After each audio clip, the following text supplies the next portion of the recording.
Good morning, children. Today we are going to learn about Hardy-Weinberg principle.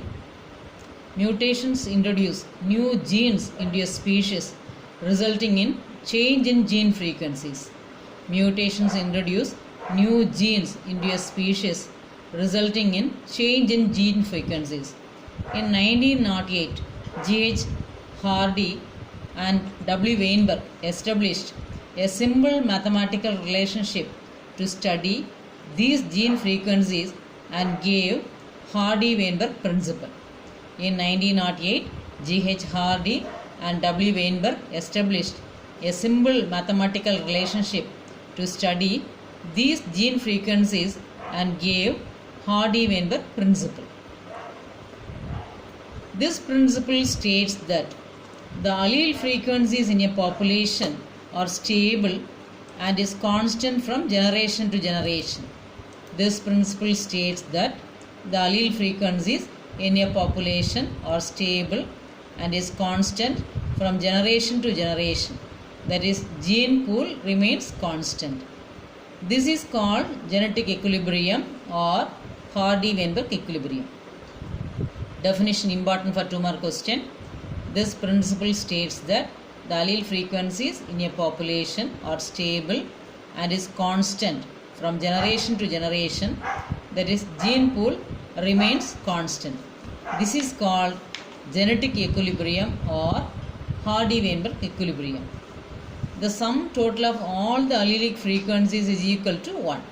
The sum total of all the allelic frequencies is equal to 1. Example, in a diploid, if P and Q represents the frequency of an allele capital A and allele small a.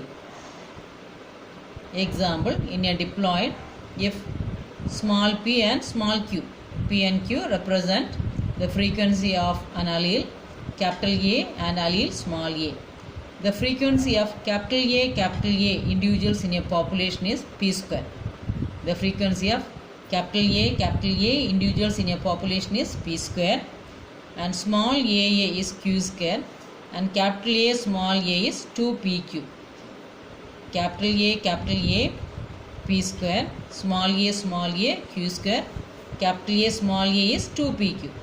Hence it can be expressed by following equation: p square plus 2pq plus q square is equal to 1. P square plus 2pq plus q square is equal to 1. This is called binomial expansion of p plus q the whole square. This is called binomial expansion of p plus q the whole square. The extent of evolutionary change is the difference between the value of frequency measured and value expected. The extent of evolutionary change is the difference between the value of frequency measured and the value expected. The disturbance in genetic equilibrium, that is Hardy-Weinberg equilibrium, would result in evolution. The disturbance in genetic equilibrium, that is Hardy-Weinberg equilibrium, would result in evolution.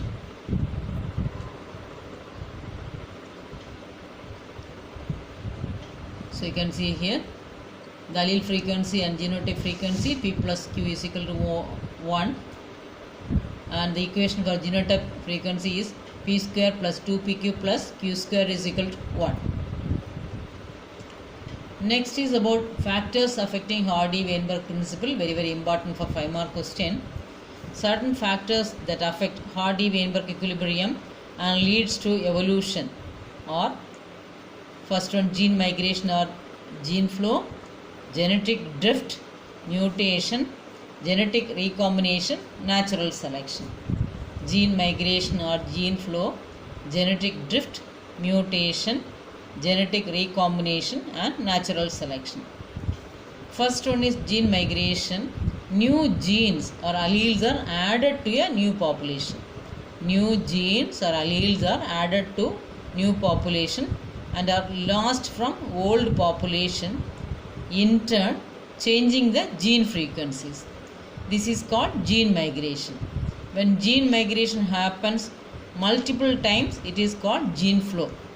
New genes or alleles are added to new population and are lost from old population, in turn changing the gene frequencies. This is called gene migration. When gene migration happens multiple times, it is called gene flow. Second one is genetic drift. It refers to random gene frequency change and occurs only by chance. It refers to random gene frequency change and occurs only by chance. Underline, only by chance. At times, the change in allele frequency is so different in the new sample of population that they become a different species. At times, the change in allele frequency is so different in the new sample of population that they become a different species. The original drifted population becomes the founder and effect is called founder effect. The original drifted population becomes the founder and effect is called founder effect. 2 mark question, very very important. Founder effect. The original drifted population becomes the founder and effect is called founder effect. Third factor is mutation. The sudden change in appearance or variations in an individual or population are called mutation. The sudden change in appearance or variations in an individual or a population is called mutation. They lead to new phenotypes. Though mutations are random and occur at very slow rate, they are sufficient to create considerable genetic variation for speciation to occur. Though these mutations are random and occur at a very slow rate, they are sufficient to create considerable genetic variations for speciation to occur. Fourth factor is genetic recombination. When the alleles of parental lineage groups separate and new associations of alleles are formed due to crossing over during gametogenesis. So in meiosis you studied about crossing over during gametogenesis. The process is known as genetic recombination. When the alleles of a parental lineage group separate and new associations of alleles are formed due to crossing over during gametogenesis, the process is known as genetic recombination. Last factor is natural selection. It occurs due to inheritance of variations. It leads to survival of those who best fit in the environment, reproduce well and survive. It leads to survival of those who best fit in the environment, reproduce well and survive. Hence get selected by nature, that is otherwise called survival of fittest. And depending upon the traits favored, natural selection can have 3 effects. Depending upon the traits favored, natural selection can have 3 effects. They are stabilization, directional and disruptive. Stabilization, directional and disruptive. First one, stabilization. In this, large number of individuals acquire mean character value. Large number of individuals acquire mean character value, that is variation is much reduced. This operates by favoring optimal environmental conditions where competition is not severe. Large number of individuals acquire mean character value, variation is much reduced. This operates by favoring optimal environmental conditions where competition is not severe. Second one, directional change. Large number of individuals acquire value other than mean character value. Large number of individuals acquire value other than mean character value. This operates in response to gradual changes in the environmental conditions, like during Industrial Revolution in peppered moth.